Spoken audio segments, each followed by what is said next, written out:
Hi friends, எப்பயுமே என்னோட recipe பார்த்துருப்பீங்க. இன்றைக்கி என்னோட டாட்டர்ஸோட ஸ்பெஷல் பாஸ்தா ரெசிபி. மத்தியானம் ரசம் வச்சுட்டேன் அப்படிங்கிறதுக்காக ஈவினிங் ஸ்நாக்ஸ் செய்ய அவங்களே களத்தில் இறங்கிட்டாங்க. இப்போ என்ன பண்ணியிருக்கிறேன்?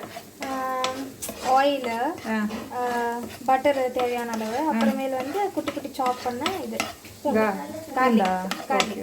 ஆல்ரெடி இதே பேனில் 2 டொமேட்டோவை நல்லா ரோஸ்ட் பண்ணி பியூரியாக எடுத்து வச்சுருக்காங்க. ஸோ அதனால தான் பேன் வந்து கொஞ்சம் கலராக இருக்குது, கழுவாமல் சமைக்கிறாங்க. நெக்ஸ்ட் என்ன போடுறேன்? ஆனியனா? சாப்பிடும் ஆனியன். ஒரு பக்கம் நம்ம வந்து மேக்ரோனியை வந்து பாயில் பண்ணி எடுத்து வச்சுருக்கோம். Okay okay. Tomato puree add பண்ணிக்கலாம். இப்போ கொஞ்சமாக மில்க் ஆட் பண்ணிக்கலாம். மில்க் ஆட் பண்ணி மட்டும் பத்தாது, சமைச்சிக்கும் போது சிந்தினதெல்லாம் துடைக்கணும் ஃபைனலாக. ஓகே, நம்ம சீஸ் போட்டுக்கலாம். ஓகே. ஒரு பிளேட்டில் pepper, chilli powder, salt, oregano, chilli flakes இருக்குது, இதெல்லாம் போட்டுக்கலாம். இப்போ பாயில் பண்ண மக்ரூனியை ஆட் பண்ணிக்கலாம்.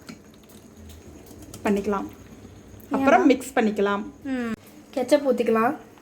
ஊற்றும்போ நல்லா சீஸ் போட்டுக்கலாம். நிறைய தூவலாம், அப்போ தான் நல்லாயிருக்கும் டேஸ்ட்டு. 2 பேரும் மாற்றி மாற்றி சீஸை போடுறீங்க. கொரியாண்டர் எடுத்து வைக்கலாம் லாஸ்ட்டாக. ஃப்ரெண்ட்ஸ், இந்த மாதிரி ரெசிபீஸ்க்கு மறக்காமல் எங்கள் அம்மா சேனலை சப்ஸ்கிரைப் பண்ணிக்கோங்க. Wow, cheese